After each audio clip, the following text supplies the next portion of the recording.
Future tense. এবং present tense, past tense, future tense এগুলোর কিন্তু বাংলা আছে। প্রেজেন্টের মানে কি? বর্তমান। পাস্টের মানে কি? অতীত। ফিউচারের মানে কি? কে বলতে পারবে ফিউচার অর্থ কি? ভবিষ্যৎ। Very good.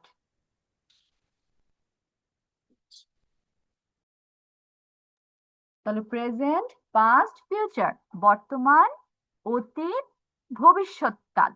এখন সবগুলোর আবার আলাদা আলাদা প্রকারভেদ আছে। এবং ইংলিশে গ্রামার তোমরা যখনই পড়বে তখন এই জিনিসটা খেয়াল করবে যে আমরা মেইন একটা জিনিস শিখলাম। যেমন ধরো পার্টস অফ স্পিচ, আমরা এই জিনিসটা সব পড়ে ফেলেছি, সংজ্ঞা পড়েছি, উদাহরণ কি কি হতে পারে, কয় প্রকার হতে পারে, এগুলো মেইন মেইন জিনিস শেখার পরে প্রকারভেদের ভিতরে গিয়ে দেখি আবার ওইটারও প্রকারভেদ আছে। ঠিক সেম ভাবে টেন্সেও আমরা এই জিনিসটা ফলো করি যে টেন্স কাকে বলে, কত প্রকার ও কি কি শেখার পর ওই প্রকারের ভিতরে প্রকার পাই। এবং এটা ইন্টারেস্টিংলি মনে রাখা সহজ বাকিগুলোর থেকে। বাকি যেরকম ভাগ ভাগ করা হয়েছে তার মধ্যে টেন্সের প্রকারভেদের নামগুলো অনেকটা সহজ। কেন বলতেছি? কারণ আগে আমরা একটু প্রেজেন্ট টেন্সের প্রকারভেদের নামগুলো শিখে নিই, তারপর বুঝতে পারবে যে কেন বলেছি। First of all, present tense বা বর্তমানে সময়ে যে কাজগুলো আমাদের করা হয় ওইটাকে চার ভাগে ভাগ করা যায়। There are four kinds of or four types of present tense. এবং চারটার নাম হচ্ছে present indefinite tense, present continuous tense, present perfect tense, present perfect continuous tense. এই চারটা প্রকারের নাম আমাদের শিখতে হয়। তাহলে কি কি বলছি? Present indefinite tense. এবং প্রেজেন্ট ইনডেফিনিট টেন্স এটার আরেকটা নাম আছে, সেটা হচ্ছে সিম্পল প্রেজেন্ট টেন্স। দুইটা নাম পেয়েছি আমরা একটা জায়গায়, একটা হচ্ছে প্রেজেন্ট ইনডেফিনিট টেন্স, আরেকটা হচ্ছে সিম্পল প্রেজেন্ট টেন্স। এখন তারপরটার নাম আমরা কি জানতে পারলাম? প্রেজেন্ট কন্টিনিউয়াস টেন্স, তারপর present perfect tense, and last one is present perfect continuous tense. এটা একটু মনে রাখতে হয়তো কয়েকবার রিপিটেশন করলে ইজি হয়ে যাবে। প্রথমে একটু কঠিন লাগতেই পারে নামগুলো যেহেতু বড় বড়। এখন আমি কেন বললাম এটা তুলনামূলক সোজা মনে রাখা বা একটু ইন্টারেস্টিং? কারণ আমি যখন পাস্ট টেন্সের প্রকারভেদের কথা বলবো তখন শুধু যেন কি চেঞ্জ হবে, সামনে আমরা শুধু পাস্ট বসাবো, পাস্ট শব্দটা রাখবো, আর ভিতরে যে নামগুলো সেগুলো ঠিক সেম টু সেম প্রেজেন্ট টেন্সের সাথে ম্যাচ থাকবে। লাইক আমি যেখানে বলতেছি প্রেজেন্ট ইনডিফিনিট টেন্স, ওইখানে পাস্টের প্রকারভেদে আমি বলবো পাস্ট ইনডিফিনিট টেন্স বা সিম্পল পাস্ট টেন্স। আমি যখন বলতেছি প্রেজেন্ট কন্টিনিউয়াস টেন্স, তখন ওই পাস্টের প্রকারভেদে ওটার নাম কি করে ফেলবো? Past continuous tense. আমি যখন প্রেজেন্টে 3 নাম্বার পয়েন্ট বলতেছি বা প্রকারভেদ বলতেছি পাস্ট প্রেজেন্ট পারফেক্ট টেন্স, আমরা পাস্টে সেটা কি বানিয়ে ফেলবো? Past perfect tense. আর লাস্টে যে নামটা আমরা শিখেছি প্রেজেন্ট টেন্সে সেটা ছিল প্রেজেন্ট পারফেক্ট কন্টিনিউয়াস টেন্স। ওইটা ফিউচারে গিয়ে কি হয়ে পাস্টে গিয়ে কি হয়ে যাবে? Past perfect continuous tense. তার মানে আমরা যে মেইন নাম প্রকারের সেগুলো সব সেম টু সেম রাখছি। শুধু যখন প্রেজেন্ট টেন্সের প্রকারভেদ বলবো তখন সামনে প্রেজেন্ট শব্দটা লাগিয়ে দিব, যখন পাস্ট টেন্সের প্রকারভেদের নাম বলবো তখন পাস্ট শব্দটা লাগাবো, আর যখন ফিউচার টেন্সের প্রকারভেদে চলে যাব তখন সামনে কি বসবে? শুধু ফিউচার শব্দটা বসবে। এখন আমি দেখি আমাকে কে ফিউচার টেন্সের চারটা প্রকারের নাম বলতে পারে। ফিউচার টেন্স কয় প্রকার ও কি কি কে বলতে পারবে? আমি। বলো তাবাসসুম। ফিউচার টেন্স চার প্রকার হচ্ছে future indefinite tense, future continuous tense, future perfect tense, future perfect continuous tense. Very good Tabassum. আমরা বাকিরাও ক্যাচ করতে পেরেছি যে কিভাবে এটার নাম আমরা না পড়ে বা মিস থেকে না শুনে বলতে পারলাম। Yes miss. Yes. How about জান্নাত? জান্নাত বুঝতে পেরেছি কিভাবে এটার নাম চলে আসছে?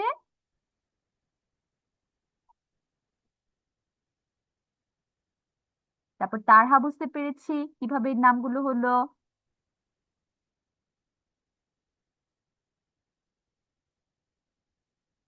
জান্নাত এন্ড তারহা।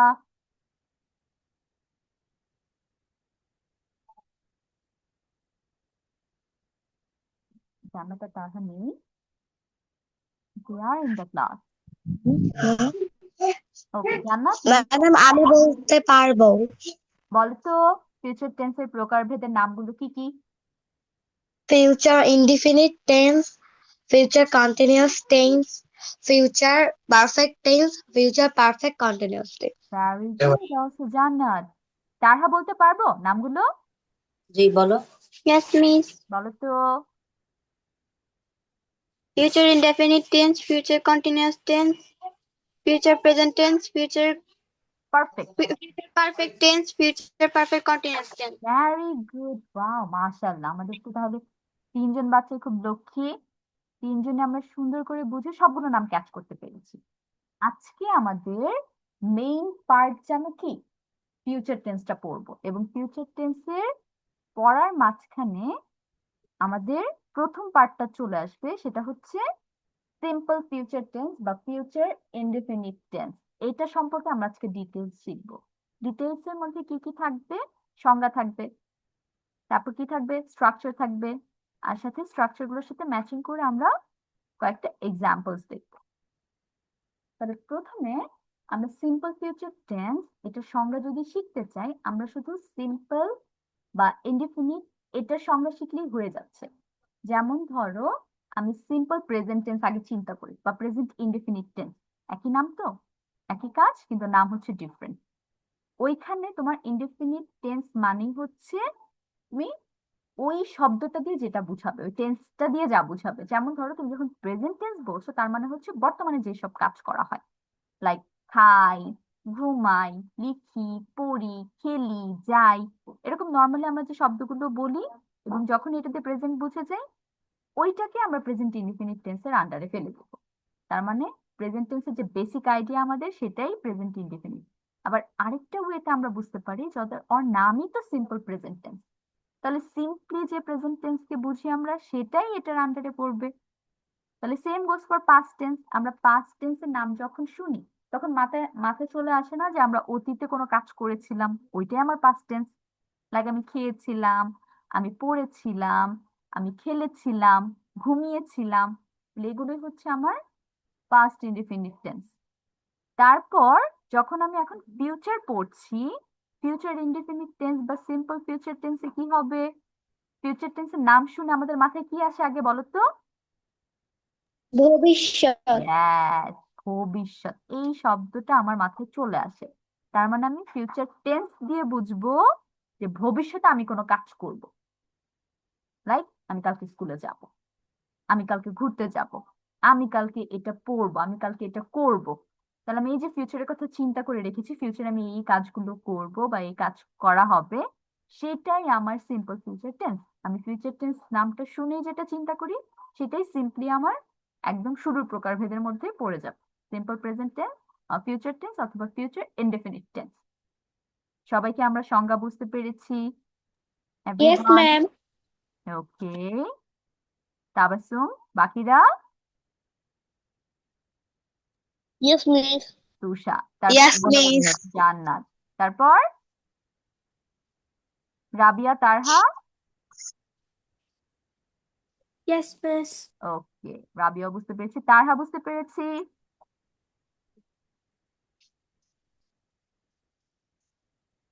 ধরুন তারহা?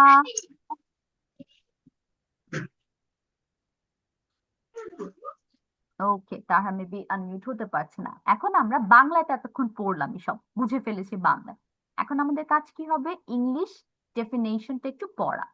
The simple future tense describes actions that will happen in the future. এইটাই আমরা এতক্ষণ বাংলা পড়েছি। যে ফিউচার টেন্স এমন কাজটাকে বর্ণনা করে যেটা হচ্ছে ফিউচারে ঘটবে। তার মানে কালকে আমি যে কাজটা করব, যেটা আমি চিন্তা করে রাখছি 1 সপ্তাহ পর করব, এইটা 1 সপ্তাহ পর ঘটবে, 1 মাস পর ঘটবে, 1 বছর পর ঘটবে, সেগুলোই আমার ইনডেফিনিট, ফিউচার ইনডেফিনিট আন্ডারে পড়ে যাবে। এখন আমরা ডেফিনেশন ডান করেছি, নেক্সট স্টেপ কি হবে? স্ট্রাকচার পড়া বা স্ট্রাকচারটা বুঝা। আমাদের গ্রামার পড়ার সময় একটা জিনিস খেয়াল রাখতে হবে কি, আমরা কিন্তু কখনো মুখস্থ করব না। আমাদের মুখস্থ তখনই করার চান্স থাকবে যখন আমরা জিনিসটা বুঝতে পারবো। জাস্ট মুখস্থ করে গেলাম, like subject plus verb plus object, subject plus verb plus object, এভাবে করে কিন্তু হবে না। তোমার বুঝতে হবে যে কেন আমি এটা পড়ছি, এটা কেন হয়েছে। তখন দেখবে মুখস্থ তোমার 50%, বুঝা তোমার 50%, এবং মনে রাখা তখন 100% হয়ে যাবে খুব ইজিলি। বাট তুমি যখনই শুধু মুখস্থতে চলে যাচ্ছ, মনে রাখাটা অনেক কঠিন। আবার শুধু বুঝে রেখেছো বাট পড়ছো না, সেটাও কিন্তু হলো না। সবকিছু মিলিয়ে কম্বিনেশন করে পড়তে হয়। তাহলে এইখানে তোমার স্ট্রাকচারে যাওয়ার আগে যে জিনিসটা মাথায় রাখতে হবে, যেখানে তিনটা স্ট্রাকচার আমরা পড়বো। একটা হচ্ছে পজিটিভ, একটা হচ্ছে নেগেটিভ স্ট্রাকচার, লাস্ট ওয়ান আমরা পড়বো হচ্ছে ইন্টারোগেটিভ বা কোশ্চেন স্ট্রাকচার। তার মধ্যে আমাদের গুরুত্ব বেশি কোনটা বা আমাদের ফোকাস কোনটা থাকবে, সেটা হচ্ছে পজিটিভ বা অ্যাফার্মেটিভ। সবাই আমরা একটু মিউট থাকি তো, বি মিউটেড সবাই। বলেছি না, মিস যখন পড়াবো তখন মিউট থাকতে হবে, মিস যখন কোশ্চেন করবো তখন আনমিউট হয়ে যাবো, সাথে সাথে অ্যান্সার দিয়ে আবার মিউট হয়ে যাবো। ওকে, তাহলে আমাদের প্রথম যে স্ট্রাকচার সেটা হবে আমাদের মেইন ফোকাসের জায়গা, লাইক অ্যাফার্মেটিভ স্ট্রাকচার বা পজিটিভের স্ট্রাকচার। কেন বললাম ফোকাসের জায়গা? কারণ এটা হচ্ছে আমাদের মূল স্ট্রাকচার। এইটার মাধ্যমে আমি সিম্পল ফিউচার টেন্স বুঝতে পারবো, এবং এটা ইউজ করে আমি যে কোনো ফিউচার সিম্পল টেন্স গঠন করতে পারবো। এবং অ্যাফার্মেটিভ বা পজিটিভ থেকে আমি নেগেটিভ করতে পারবো ওইটার সাহায্যে, এবং এইটা থেকে আমি কোশ্চেন বা ইন্টারোগেটিভ মেক করতে পারবো সেন্টেন্স। তাহলে আমাদের প্রথমেই শিখে ফেলতে হবে পজিটিভ বা অ্যাফার্মেটিভ ওয়ান। এখন আমি ফিউচারে যাওয়ার আগে আবার একটু প্রেজেন্ট টেন্সে চলে যাই, প্রেজেন্ট ইনডিফিনিট টেন্স। ওইখানে প্রেজেন্ট ইনডিফিনিট টেন্স আমি কেন আনলাম?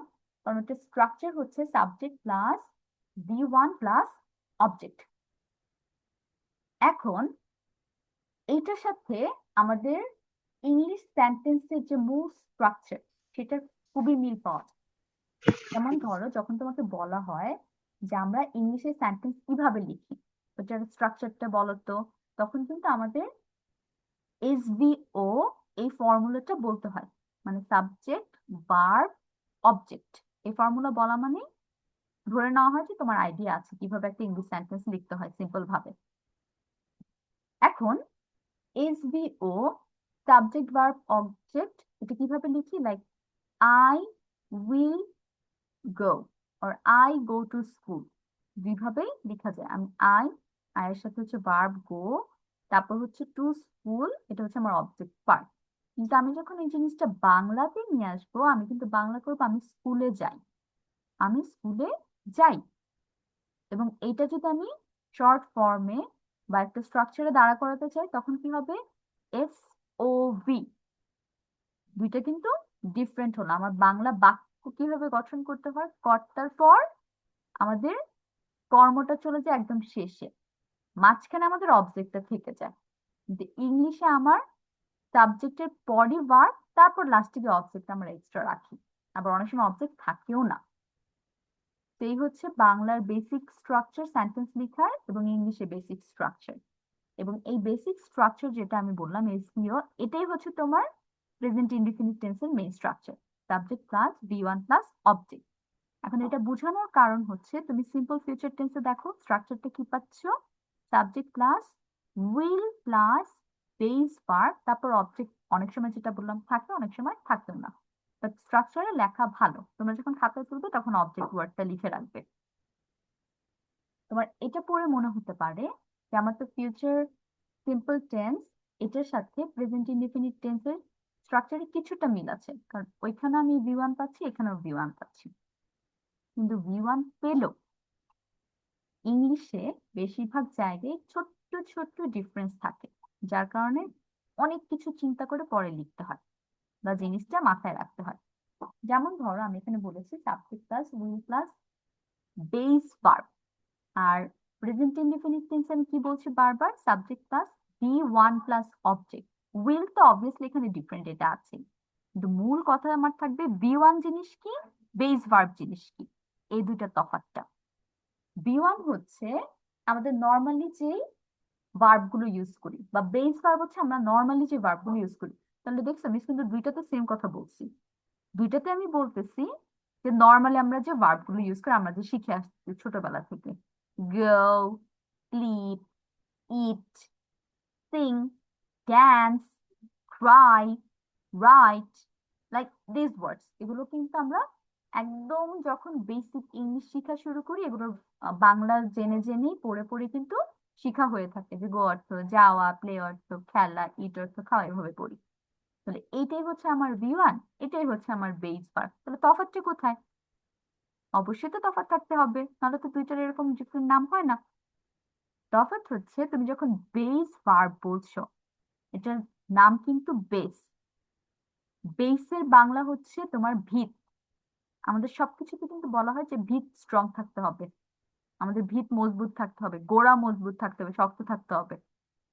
তাহলে মজবুত, শক্ত, ভিত, যখন তুমি এই শব্দগুলো আনতেছো ওর সাথে, তার মানে এই জিনিসটাকে তুমি চেঞ্জ করার ক্ষমতা আর রাখো না। তার মানে বেস ভার্ব এই ওয়ার্ডটা দ্বারা বোঝায় তুমি ওই বারবার চেঞ্জ করতে পারবে না। যেমন গোকে তোমার গোই রাখতে হবে, এটাকে তুমি কোনোভাবেই হাত দিতে পারবে না ওই সেন্টেন্সে। যখন তোমাকে বলে দেওয়া হয়েছে এখানে বেস ফর্ম বসবে, ওইটাই বসবে, মূল ভার্বটাই বসবে, অন্য কোনো ফর্ম এখানে আসবে না। কিন্তু তুমি যখন V1 বলতেছো, ওই ভার্বটা মানে গোর নামটাই তুমি যখন V1 দিচ্ছ, তখন এখানে একটু তুমি হাত দিতে পারবে। কোথায় হাত দিতে পারবে? এস অথবা ইএস আনতে পারবে ভার্বটার সাথে। যেমন ধরো তুমি বলতেছো শি, তারপর গো, এই ওয়ার্ডটা আনতে চাচ্ছ, ভার্বটা আনতে চাচ্ছ, তাহলে বলবে শি গোস, তাই না? আমরা এস Yes, অথবা ma'am. ইএস কিন্তু থার্ড পারসন সিঙ্গুলারের সাথে আনতেই হবে, এবং এই আনাটা একমাত্র পসিবল V1 এর সাথে। তো এইটাই হচ্ছে আমাদের মূল ডিফারেন্স, মিস এইটা বোঝানোর জন্য এতগুলো উদাহরণ টেনে আনছি। তাহলে বেস ভার্ব জিনিসটা কি, যেখানে যেই ভার্ব কখনো চেঞ্জ হয় না, একদম যা আমরা শিখেছি সেটাই থাকবে। কিন্তু V1 যখন বলছি, তখন ওইখানে আমাদের একটু চেঞ্জের সুযোগ আছে। চেঞ্জের সুযোগটা কোথায়? ওই যে থার্ড পারসন সিঙ্গুলার নাম্বার, যে কোনো নামের সাথে এস অথবা ইএস বসে। প্লেস হয়ে যেতে পারে, তারপর কুকস হয়ে যেতে পারে, গোজ হয়ে যেতে পারে। আবার V2 আর V3 যখন বলতেছি, তখন কিন্তু অলরেডি ওরা চেঞ্জ, তো ওদের ওইখানে আর কোনো কথা আমাদের বলার নেই। ওটা আমরা যখন আরেকটু পরের সেন্টেন্সে চলে যাব, বা ধরো পরের পার্টে চলে যাব, তখন আবার এক্সপ্লেন করবো। এখন আর ওগুলো না টানি, যেহেতু V2 V3 এখানে পাচ্ছ না। তাহলে আমরা বেস ভার্ব আর V1 এর মধ্যে তফাৎ বুঝতে পেরেছি সবাই? Yes, ma'am. ওকে। Yes. এখন তাহলে আমরা এই যে স্ট্রাকচার পেলাম না, subject plus will plus base verb plus object বলেছি, এটা অনুযায়ী একটা এক্সাম্পল দেওয়ার চেষ্টা করি। তো সাবজেক্ট ধরো আমি বাংলাতে যেটা বলছি, যে আমি আগামীকাল স্কুলে যাব, এটাকে আমরা ইংলিশ করে ফেলি, I will go to school tomorrow. I will go to school tomorrow. এখন এখানে খেয়াল করো, আমরা যখন ফিউচার টেন্সটা পড়ি, তখন ওইটার সাথে খুবই কানেক্টেড থাকে শ্যাল আর উইল, এই দুইটা শব্দ। এখন শ্যাল উইল থাকার পরেও তোমার উইলটা হচ্ছে বেশি প্রাধান্য পায়, কারণ উইল হচ্ছে আমাদের মডার্ন ইংলিশে ফিক্সড ফিউচার ভার্বের টেন্সের জন্য। বাট শ্যাল যে ওয়ার্ডটা, এটা আমাদের ওল্ড ইংলিশে ইউজ করা হতো। যেমন আমি কিন্তু আই এর সাথে আগে আই শ্যাল বলতে পারতাম, যে I shall go, we shall do it. কিন্তু এখন ওইটা কিন্তু আমাদের বলা আর পসিবল না। আমি আয়ের সাথে উইলই দিব, উই এর সাথে উইলই দিব। যদিও শ্যাল লেখা ভুল না, কিন্তু এটা টোটালি বলা চলে এক প্রকার উঠে গিয়েছে, এই জিনিসটা আর এখন ইউজ করা হয় না মডার্ন ইংলিশে। তো যার কারণে এখন আর শ্যাল উইল দেওয়ার সিম্পল ফিউচার টেন্স আমরা চিন্তা করব না, আমরা সরাসরি চিন্তা করব উইল দিয়ে, শুধু উইলই বসবে। এটা আই ইউ হোক বা যে কোনো শব্দই সাবজেক্ট আমরা পাই না কেন।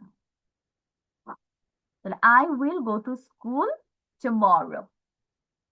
এখন এইটা থেকে আমাদের নেগেটিভ করতে হবে, এই স্ট্রাকচারটা থেকে। তাহলে স্ট্রাকচার থেকে আমি নেগেটিভ কিভাবে করতে পারি? আমাকে তুষা বলো তো, নেগেটিভ সেন্টেন্স করতে হলে কোন ওয়ার্ডটা নিয়ে আসলেই হয়ে যায়? তুষা, তুষা দেয়ার? রাবিয়া বলো, রাবিয়া আছো? রাবিয়া বলেন। Yes, miss. বলো তো, নেগেটিভ সেন্টেন্স যখন করব বা স্ট্রাকচার যখন করব, শুধু কি আনলেই হয়ে যায়?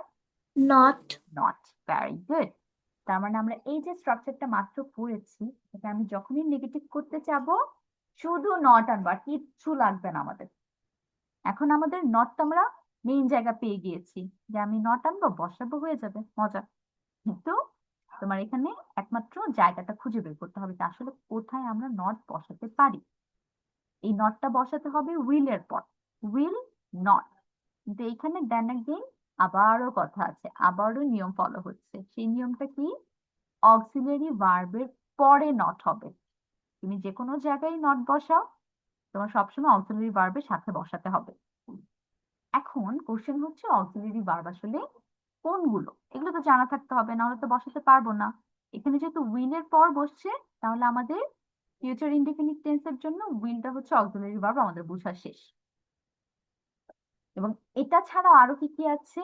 অ্যামিজার আছে, ওয়াজ ওয়্যার আছে, তারপর হচ্ছে শ্যাল উইল তো আছে, তো মাত্রই জানতে পারলাম। আরেকটা পার্ট হবে হ্যাভ, হ্যাজ, হ্যাড। এগুলোর পরেও তুমি নট বসাতে পারবে অক্সিলারি ভার্ব হিসেবে। এবং এখানে আরেকটা জিনিস খেয়াল করো, উইল নটের পাশে ব্রেকেটে একটা শব্দ তোমাকে দিয়ে দিয়েছে, ওয়ান্টস। তার মানে এই উইল নটকে তুমি আরেকভাবে লিখতে পারো, সেটা হচ্ছে WON''T দিয়ে। এটা কেন হাইলাইট করা হচ্ছে? কারণ নট যখন তুমি লিখো, তখন শুধু ওটা তুলে দিয়ে টি লিখলে হয়ে যাচ্ছে, শর্ট ফর্ম হয়ে যাচ্ছে। হ্যাভেন্ট লিখতে পারো, হ্যাজেন্ট লিখতে পারো। মিস, সরি মিস, আপনি কি আবার একটু বুঝিয়ে দিবেন? আমার একটু নেট চলে গিয়েছিল। আচ্ছা তুষা, আমরা খুব বেশি পড়ি না, আমরা ওই যে নট বসাই না শুধু নেগেটিভে, সেটাই পড়তেছি। ওকে, আচ্ছা তাহলে হ্যাভেন্ট বলতে পারি, ওয়াজেন্ট বলতে পারি, তারপর হচ্ছে আরেন্ট বলতে পারি। ওইখানে কিন্তু কিছুই হয় না, জাস্ট ওটা উঠায় দিয়ে আমরা টি দিলেই দ্যাটস ইট। কিন্তু এইখানে একটা ব্যতিক্রম আমরা পেলাম, যে শুধু টি আনলে হচ্ছে না, আমার বানানো চেঞ্জ হয়ে যাচ্ছে উইলের। আমরা উইল বানান কি পাচ্ছি? WILL। বাট এটা দেখো যখন শর্ট ফর্মে লিখতেছি, আই আর ডাবল এর খবর নেই, ও নিয়ে আসছে কই থেকে জানো? তাহলে WON''T, ওয়ান্টস। তারপর বেস ভার্ব তো থাকবেই, কারণ এখানে উইল আছে বলে কথা। তারপর হচ্ছে আমাদের লাস্টে অবজেক্ট, তাহলে সাবজেক্ট প্লাস উইল নট বা want plus base verb plus object. এখন আমরা কোনটা চেঞ্জ করব স্ট্রাকচারটা শেখার পরে? ওই যে I will go to school tomorrow মাত্র পড়লাম না, একটা এক্সাম্পল দিলাম, ওইটাকে আমরা নট দিয়ে মেক করে ফেলবো। তাহলে বলো তো কি হবে সেন্টেন্সটা, নেগেটিভ সেন্টেন্স কি হবে এটার? I want to go tomorrow. Go I to want school tomorrow. Very good. Go. I want অথবা I will not go to school tomorrow. আমি আগামীকালকে স্কুলে যাব না। ডান। আমি সিম্পল ফিউচার টেন্সে নেগেটিভ ফর্ম করে ফেলেছি। এখন আমি চলে যাচ্ছি লাস্ট স্ট্রাকচার, তার মানে এটার নাম হবে ইন্টারোগেটিভ বা কোশ্চেন স্ট্রাকচার। এখন আবার চলে আসি, মাত্র যে জিনিসটা আমরা জানতে পেরেছি, অক্সিলারি ভার্ব সম্পর্কে আমরা জানতে পারলাম। এবং অক্সিলারি ভার্বের সাথে আমরা কি বসাতে পারবো? নট বসাতে পারবো, অন্য কোনো জায়গায় আমরা নট বসাতে পারছিলাম না। তাহলে অক্সিলারি ভার্বের যেহেতু ওইখানে একটু আমরা পাওয়ার দিয়েছি, এখানেও সেম পাওয়ারটা দিয়ে দিব ওকে। তার মানে এখানে কি পাওয়ার থাকবে? ও উঠে চলে আসবে শুরুতে, একমাত্র অরই পুরো সেন্টেন্সের ক্ষমতা থাকবে মুভ করার। তাহলে শুরুতে আমরা কি আনবো? অক্সিলারি ভার্ব আনবো, তারপর যা আছে তাই, ওরা কিন্তু আর নড়তে পারবে না, ওরা যার যার জায়গায় স্থির থাকবে। তাহলে অক্সিলারি ভার্ব আমরা এখানে উইল পেয়েছি, তো উইলই আসবে। Will plus subject plus base verb plus object, লাস্টে কোশ্চেন মার্ক অবশ্যই দিতে হবে। তুমি ধরো পুরো সেন্টেন্স, অনেক বড় একটা সেন্টেন্স লিখেছো, প্রায় 7-8টা ওয়ার্ড দিয়ে একটা সেন্টেন্স মেক করেছো, এবং তোমার স্ট্রাকচার ঠিক আছে, তুমি সব ঠিক করে লিখেছো, তুমি শুরুতে অক্সিলারি ভার্ব দিয়েছো, ভিতরে বেস ফর্ম রেখেছো ভার্বের, তারপর অবজেক্ট সুন্দর করে ইউজ করেছো, সাবজেক্ট জায়গা মতো ফেলেছো, দেখা গেল নটও তুমি নিয়ে আসছো, কিন্তু লাস্টে কি করলে? কোশ্চেন মার্ক দিলা না। ইন্টারোগেটিভ সেন্টেন্স মেক করেছো, প্রশ্নবোধক বাক্য তৈরি করেছো, কিন্তু লাস্টে তোমার কোশ্চেন মার্ক না দিয়ে ফুল স্টপ দিয়ে দিছো। তোমার এই যে এত কষ্ট করে স্ট্রাকচার মনে রেখে লাইনটা মেক করা হলো, এটা কোনো ভ্যালু আর নাই, কারণ লাস্টে তুমি কোশ্চেন মার্ক দিয়ে জিজ্ঞেসই করো নাই, তুমি তো ফুল স্টপ দিয়ে দিছো, এটা তো আর কোশ্চেন করা হলো না। তাহলে আমাদের কিছু কিছু জায়গা আছে যে চিহ্নটা দেখলেই বোঝা যায় এই সেন্টেন্সটা এরকম হবে। যেমন ধরো কন্টিনিউয়াস টেন্স আমরা যখন পড়বো, এটা নেক্সট ক্লাসে হয়তো আমরা পড়বো, আইএনজি ভার্ব দেখলে আমাদের বুঝে ফেলতে হবে এটা কন্টিনিউয়াস টেন্স, ঠিক সেম ভাবে কোশ্চেন দেখলেই বুঝতে হবে এটা আমাদের ইন্টারোগেটিভ সেন্টেন্স। তাহলে একটা কোশ্চেন মার্কের ভ্যালু কিন্তু অনেক এই সেন্টেন্সের জন্য। তাহলে will plus subject plus base form plus object লাস্টে কোশ্চেন মার্ক।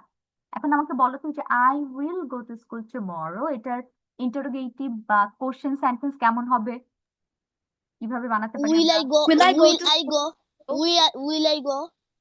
তারপর Will অপশন বসে go Will I go tomorrow. to school tomorrow? very good. Will I go to school tomorrow? Question mark. তাহলে আমাদের সবার কাছে স্ট্রাকচার তিনটা এবং সাথে যে আমরা ছোট্ট ছোট্ট এক্সাম্পল, খুব ইজি এক্সাম্পল বললাম, সব ক্লিয়ার হয়েছে? কারো কোনো প্রবলেম আছে? মিস আমার একটা প্রবলেম, বলো, তাবাসসুম বলো।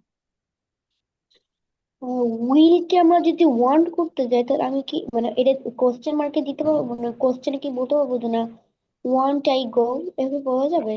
এটা করা যাবে, কিন্তু সেটা কখন? যখন তুমি নেগেটিভ কোশ্চেন লিখবে। একটা আছে হ্যাঁ বোধক প্রশ্ন তুমি বানাচ্ছো, যেমন এইটা will I go to school, কিন্তু তুমি হচ্ছে না বোধক বানাতে চাচ্ছ, তো তুমি না করবে যে want I go to school tomorrow, তখন তুমি অবশ্যই নট নিয়ে আসবে এবং সেটা উইলের সাথেই থাকবে ওয়ান্ট হিসেবে। Got it Tabassum? Yes ma'am. Okay. Others, do you have any other question or it's fully clear? No, miss. No, miss. No. Tusha, no. It's fully Tabassum, clear. clear. তারপর Rabia? No, miss. No. How about Jannat?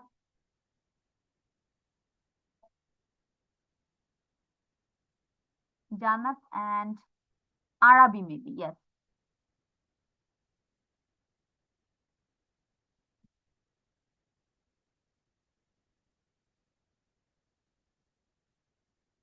Jannat? তারহা?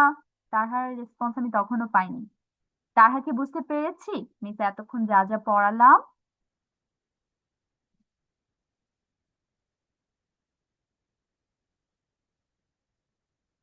Okay, I guess জান্নাত আর তাহার একটু মাইকের on of নিয়ে problem হচ্ছে, as this is the first class. ঠিক আছে, আমি ধরে নিচ্ছি তোমাদের প্রবলেম নেই। এখন তাহলে আমাদের কাজ কি হবে, ওই যে নিচে দেখো সবগুলো পার্টে কিন্তু কয়েকটা করে এক্সাম্পল দেওয়া আছে, জাস্ট এটা একটা রিড আউট করে দিব তোমাদের জন্য। যেমন অ্যাফার্মেটিভের স্ট্রাকচার অনুযায়ী দেখো সব কিছু লেখা হয়েছে, I will go, subject plus will plus base form, same goes for সবগুলো, we will, you will call, he will cook, she will study, it will rain, we will help, they will travel. এবং এখানে দেখো সবগুলো will বসছে, কোনো shall ত্যাল কিচ্ছু নেই। এখন মিস আমরা কি এগুলো লিখবো? এখন না তুষার, মিস পড়া শেষ করলে মিসই তোমাদের বলে দিব। অ্যাফার্মেটিভ থেকে Okay, এখন আমি miss. কি করব, নেগেটিভ করব। তার আমার কাজ কি জানো, কি শিখলাম, শুধু নট বসাবো এবং সেটা উইলের সাথে ওয়ান্ট করে ফেলবো। তাহলে I want go, you want call, he want cook, she want study, it want rain, we want help, they want travel. অথবা তুমি ফুলও লিখতে পারো, I will not go, you will not call, he will not cook, like this. তারপর question কিভাবে করতে পারি, আমাদের অক্সিলারি ভার্ব মানে উইলটা শুধু সামনে আনলেই সব ঠিক আছে, তারপর যা আছে সেম টু সেম রাখবো, ওদের জায়গা কোনো জায়গায় কোনো কিছু পরিবর্তন হবে না। তাহলে আই উইল গো থেকে উইল আই গো করবো আর লাস্টে কোশ্চেন মার্ক। তারপর উইল ইউ কল হয়ে যাবে, will he cook, will she study, will it rain, will we help, will they travel, সবগুলো লাস্টে কোশ্চেন মার্ক অবশ্যই আছে। তাহলে এই হচ্ছে আমাদের কোশ্চেনের এক্সাম্পলস গুলো। এখন আমাদের কি করতে হবে, নোট করতে হবে খাতায়। আমরা যেদিনই গ্রামার পড়বো সেদিনই খাতা কলমে এই জিনিসটা পড়ানো শেষ করার সাথে সাথে নোট আপ করে ফেলতে হবে। এবং নোট কিভাবে করতে হয় যারা নতুন তাদের জন্য আমি আবার একটু বলছি। আমরা খাতার মাঝখানে আগে গ্রামার টপিকের নাম লিখবো, সিম্পল ফিউচার টেন্স লিখে নিচে আন্ডারলাইন করবো, দাগ দিব, দিয়ে ডেফিনেশন আর লিখবো না, কারণ ডেফিনেশন আমাদের মুখস্থ করার দরকার নেই, আমরা বুঝতে পারলে এনাফ। আমরা স্ট্রাকচারে চলে যাব সরাসরি। প্রথমে কি লিখবো, অ্যাফার্মেটিভ স্ট্রাকচার লিখবো। অ্যাফার্মেটিভ স্ট্রাকচার লেখা শেষ, subject plus will plus base verb plus object, তারপর নিচে নিচে আর সবগুলো এক্সাম্পলস 1 2 3 4 দিয়ে লিখে ফেলবো, এগুলো যেখানে আছে, like I will go, you will call, number 3 he will cook, like this. তারপর আবার চলে যাব নেগেটিভ স্ট্রাকচার, ওইটা লিখে ফেলবো এবং নেগেটিভের এক্সাম্পল স্ট্রাকচারের সাথে সাথে দিয়ে ফেলবো 1 2 3 4 দিয়ে। তারপর লাস্টে আমাদের কোন স্ট্রাকচারটা, কোশ্চেন বা ইন্টারোগেটিভ স্ট্রাকচারটা আছে, ওই স্ট্রাকচারটা লিখলাম, will plus subject plus base verb plus object. এটা লেখার পরে আবার নিচে সবগুলো কোশ্চেনের example, will I go question mark, will you call, will he cook, এগুলো এভাবে গট ইট সবাই? তাহলে সবাই আমরা নোট করে ফেলি সুন্দর করে। তোমাদের 15 মিনিট সময় দিচ্ছি লেখা কমপ্লিট করার জন্য। স্টার্ট।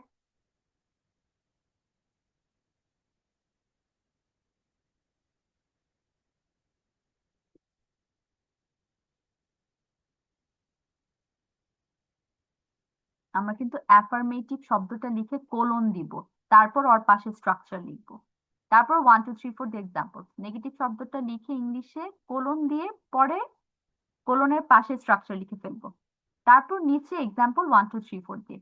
আবার কোশ্চেন শব্দটা লিখে কোলন দিব, দিয়ে ওর পাশে স্ট্রাকচার লিখে নিচে নিচে এক্সাম্পল সবগুলো। ঠিক আছে।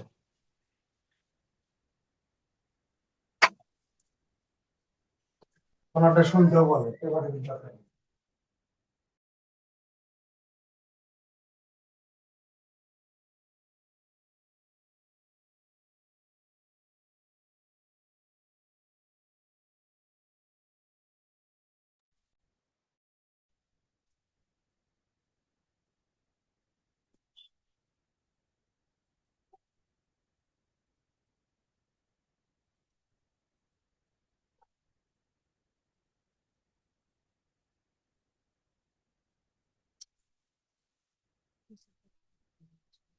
মিসদের কথাই বলতেছেন না।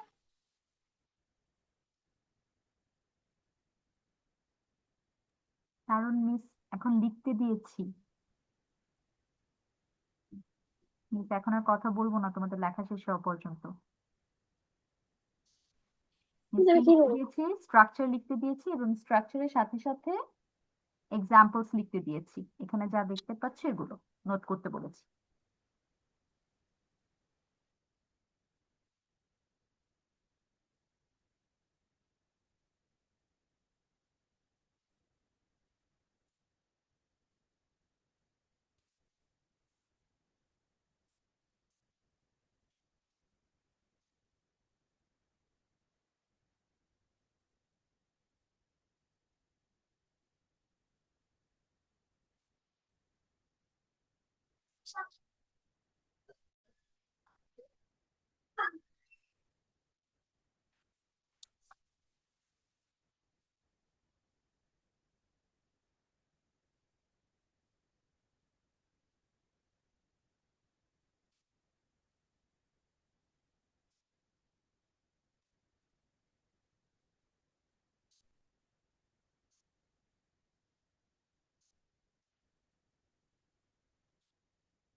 Miss done.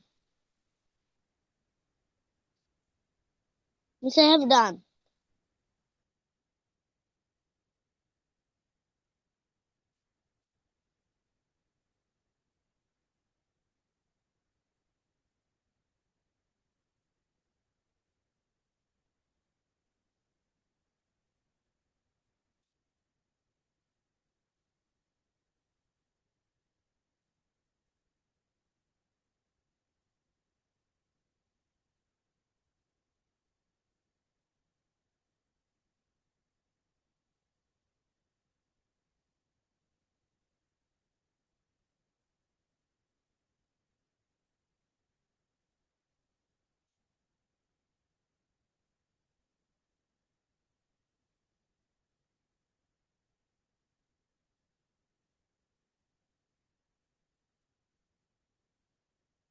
Okay, Tusha, let's wait for others to finish.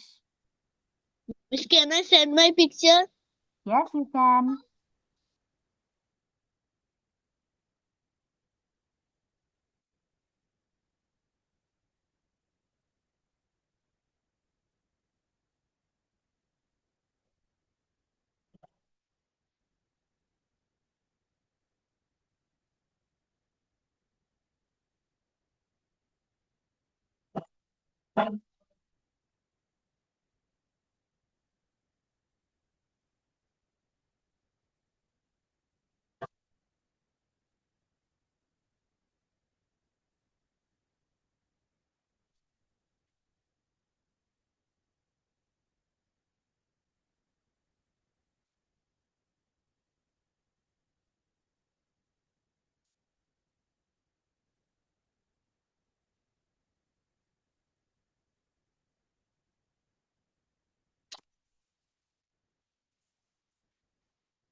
Miss, I have done.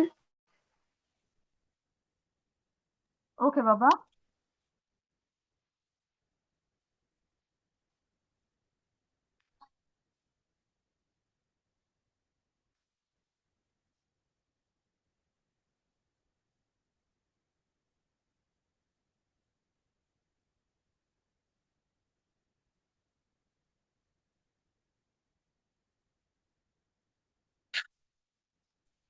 Miss, I am done.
কথা বলতে হবে, এরকম করলে তোমার কাছে দেখতে পাবে না, বুঝতে পারবে?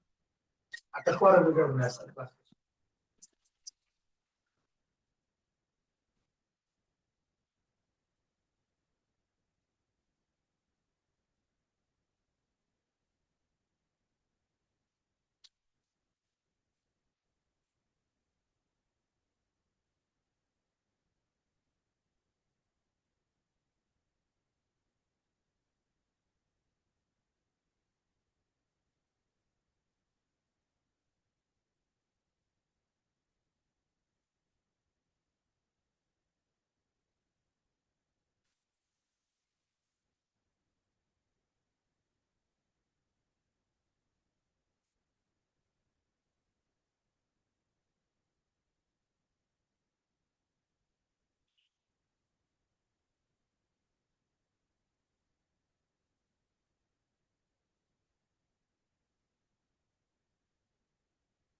সবার লেখা শেষ হয়েছে?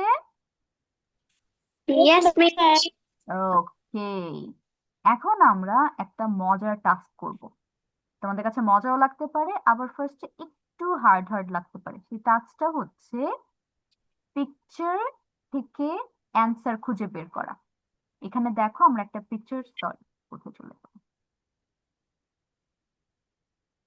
একটা পিকচার দেখতে পাবো এবং পিকচারের উপর ডিপেন্ড করে আমাদের নিচে হচ্ছে 10টা থেকে 11টা কোশ্চেন দেওয়া আছে এবং এই কোশ্চেন গুলোর অ্যান্সার আমাদের পিকচার অনুযায়ী দিতে হবে। আজকে আমরা সব করবো না, কারণ আজকে আমাদের হাতে হচ্ছে সময় একটু অল্প, খুব বেশি সময় নেই। আমরা প্রথম 5টা করব। প্রথম 5টা কোশ্চেন কি কি আছে, যদি বাংলা বুঝতে না পারো মিসকে জিজ্ঞেস করবে, কিন্তু মিস এখন আলাদা আলাদা করে বলে দিব না। দেখি কার অ্যান্সার সবগুলো কারেক্ট হয়। তাহলে কিভাবে করতে হবে? ধরো তোমাকে এখানে কোশ্চেন করেছে যে what is the colour of the sky, এটা একটা কোশ্চেন। ধরো what is the colour of the sky মানে আকাশের রং কি। তুমি এখন পিকচারে খুঁজলে, ম্যাম, জি জান্নাত।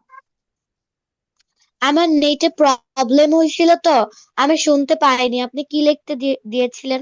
আচ্ছা, এটা এখন এক্সপ্লেন করছিলাম।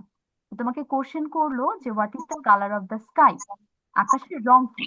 তোমার এখন পিকচারে ফোকাস করতে হবে, পিকচারে আকাশের রংটা কি আছে। লাইক এখানে হোয়াইট কালার আছে আর ব্লু কালার আছে, তাহলে তুমি কি লিখবে? The colour of the sky is blue and white. সোজা কথায় পিকচার দেখে তোমার কোশ্চেনের অ্যান্সার লিখতে হবে। এবং আজকের জন্য ও 5টা লিখবো আমরা। অ্যান্ড ইউ আর ও গেটিং 10 মিনিট, 10 মিনিটের মধ্যে হয়ে আরো বেশি টাইম থাকবে তোমাদের। Start. Okay.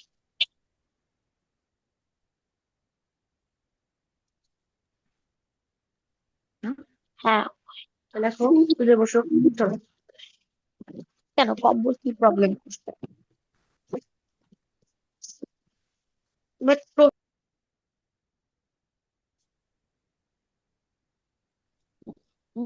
Miss, what is the Bangla meaning of the first question? Where does the scene take place?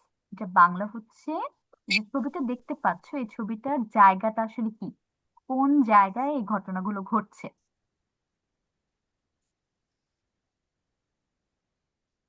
Park. Don't say the answer. আমরা অ্যান্সার বলবো না কিন্তু কখনোই, ঠিক আছে? খাতায় যে যার যার মতো লিখে যাবো, শুধু কোশ্চেন নিয়ে কথা হবে আর কিচ্ছু না। Miss, do I have to write the No, no, question? no. You don't need to write the question. You are just going to write the answers, like number 1 answer, number 2 answer, like this. But use a full sentence, complete sentence. Don't write in the short form with only 2 or 3 words.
না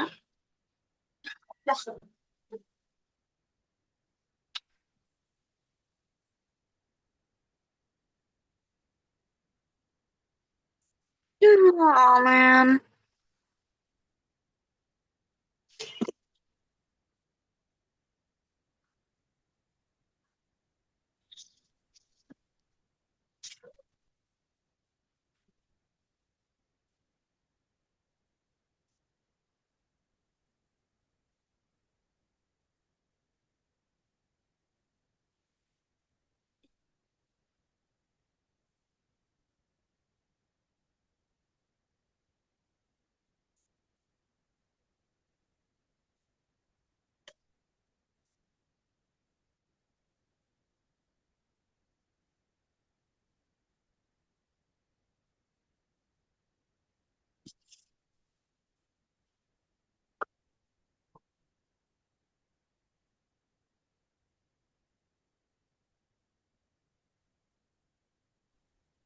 Ma'am, জি বাবা।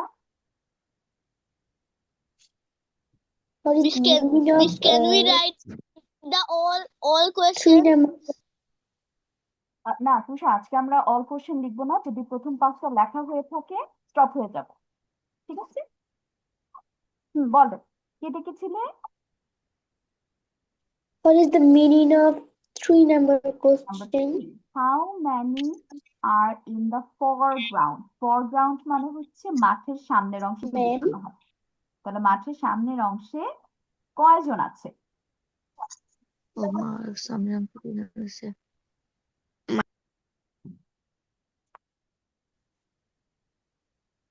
Ma'am network একটু problem হচ্ছে তো আপনি আবার বলবেন? হ্যাঁ অবশ্যই। ফরগ্রাউন্ড মানে হচ্ছে, ধরো তোমার একটা বিশাল মাঠ আছে, ওই মাঠের সামনের অংশটাকে ফরগ্রাউন্ড বলি আমরা। তাহলে তুমি এই পিকচারটা দেখতে পাচ্ছ না, একটা মাঠের মতো? এই মাঠের সামনের দিকে মানে পিকচারের শুরুর দিকে তুমি কি কয়জন মানুষ দেখতে পাচ্ছ?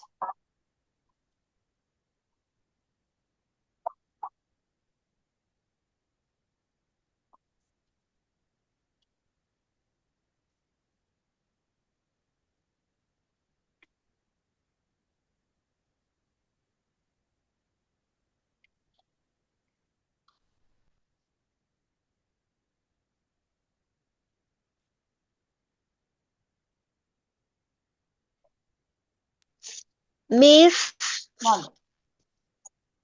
4 নাম্বার কোয়েশ্চেনের মিনিং কি? What does the scene, sorry, when does the scene take place? তোমাকে দেখো হিন্ট দিয়ে দিয়েছে, refer to the season and time of the day.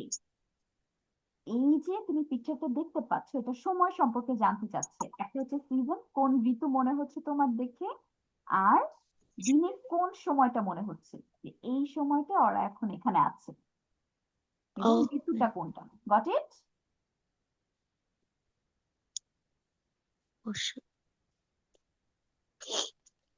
Miss, what many are ground? হুম, কোন season Miss, Miss, 3 number question তার বাংলা অর্থ কি? How many are in the foreground? ফরগ্রাউন্ডের অর্থ হচ্ছে সামনের অংশ, মানে ছবির সামনের অংশে তুমি কয়টা মানুষ দেখতে পাচ্ছ।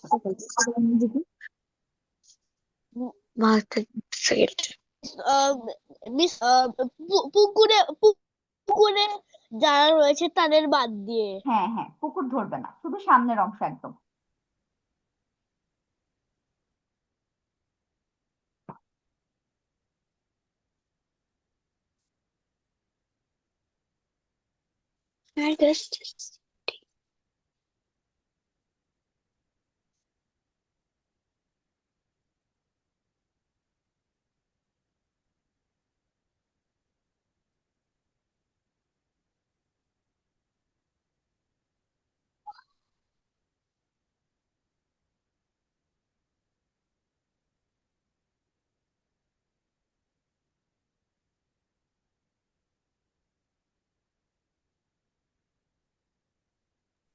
মিস জি বাবা। 5 নাম্বার কোয়েশ্চেনের মিনিং কি? Try the path. আমরা এখানে একটা রাস্তা দেখতে পাচ্ছি, তাই না? বাকি সব জায়গায় কিন্তু মাঠ, একটা মাত্র রাস্তা আছে। এই রাস্তায় তোমার Yes. কি ঘটনা ঘটতেছে ওইটা জানতে চাচ্ছে।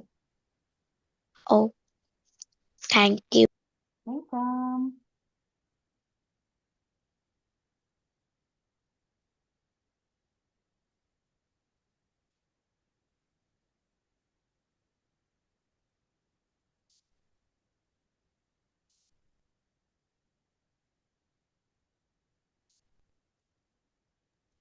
ম্যাম, জি বাবা। 4 নম্বর কোশ্চেন বাংলা কি? 4 নম্বরের কোশ্চেনে তোমাকে হচ্ছে টাইম, ওয়েদার আর হচ্ছে সিজনের কথা বলতে বলছে, যেটা দিনের কোন সময়, এটা দেখে তোমার কোন সিজন মনে হচ্ছে, কোন ঋতু, আর তোমার কাছে ওয়েদারটা কেমন লাগছে। ঠিক আছে? Okay ma'am.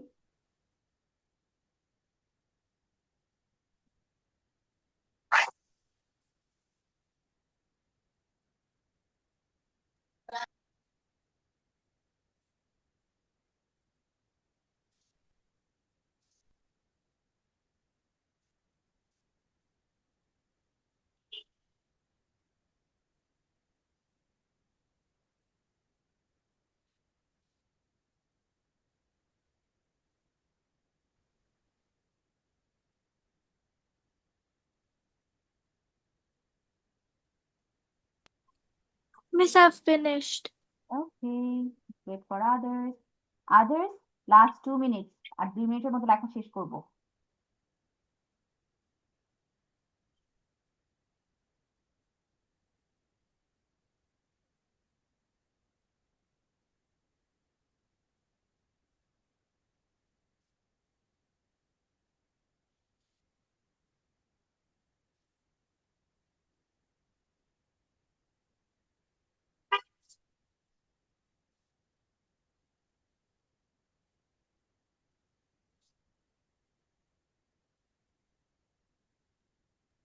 মিস মিস গ্রীষ্মকালের বাংলা মিস গ্রীষ্মকালের ইংলিশ কি? Summer. Miss the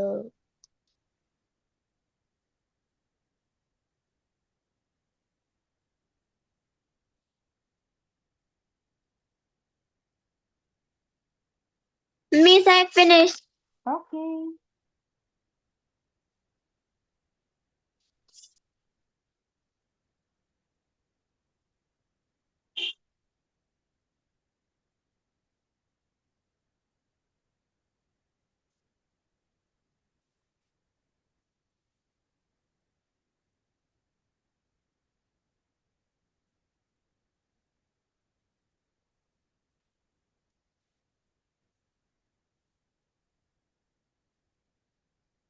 miss 5 number কোয়েশ্চেনটার বাংলা বাংলা অর্থ কি?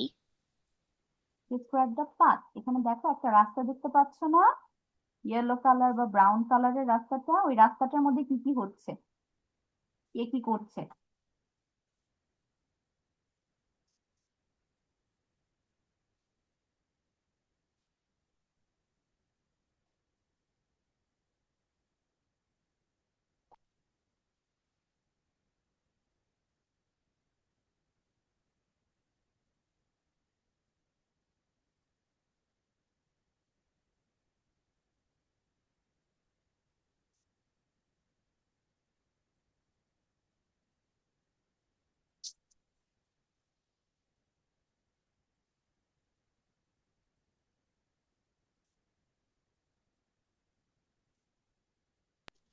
Miss, I am done. ওকে।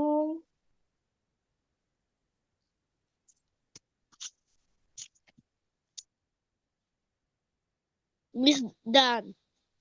ঠিক আছে।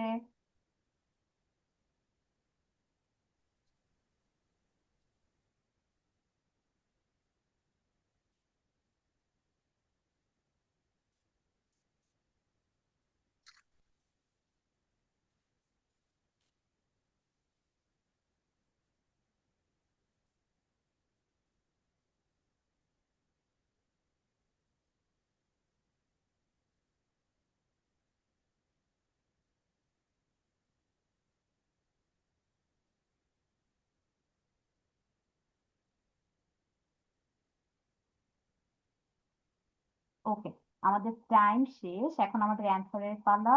অ্যান্সার আমাদের এখন নিতে হবে কারণ ক্লাসের আর সময় নেই। আমরা এখানে 5টা কোশ্চেন আছে, আমরা ক্লাসেও আছি 5 জন, তো 5 জন থেকে আমরা 5টা কোশ্চেনের অ্যান্সার নিয়ে নিব। প্রথমে হচ্ছে Miss, আমাদের, can I say first? আচ্ছা তুষা নিজে থেকে ফার্স্ট বলতে চাচ্ছে। তুষা আমাকে নাম্বার 5 বলবে, উল্টা দিক থেকে যাবো আমরা। Okay, Miss. Describe the part. I see and the girl is fall to the cycle. Okay, thank you Tusha.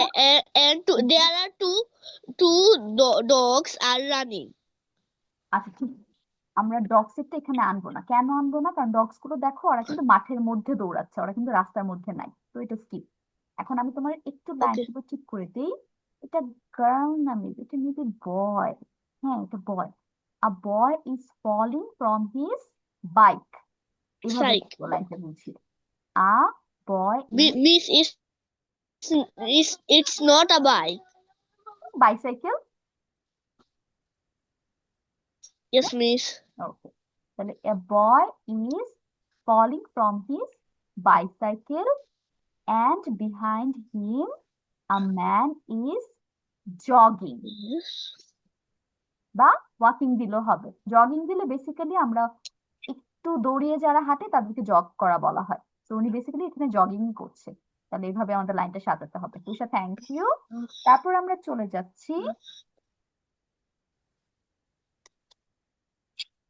রাবিয়ার কাছে। রাবিয়া বলো number 4।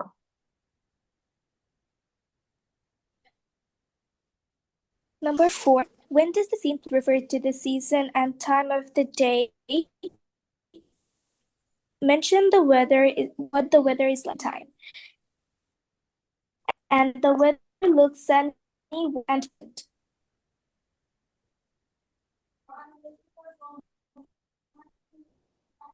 Okay, Rabia, can you say the answer again? I couldn't hear properly. Don't read the question, just the answer. The scene takes place in the summer during the scene takes place in the summer during the daytime, and the weather looks sunny, warm, and pleasant. Very good, Rabia. Your sentence is very nice. Okay, now let's go to the number 3 question. And Jannat will tell me number 3. Jannat starts only number 3. Jannat কি আছে ক্লাসে? Cinema বলো meaning yes.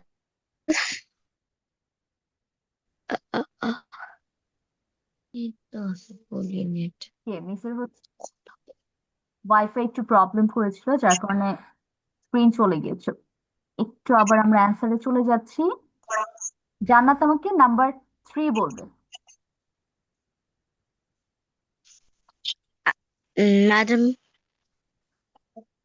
Madam, yes, বলেন।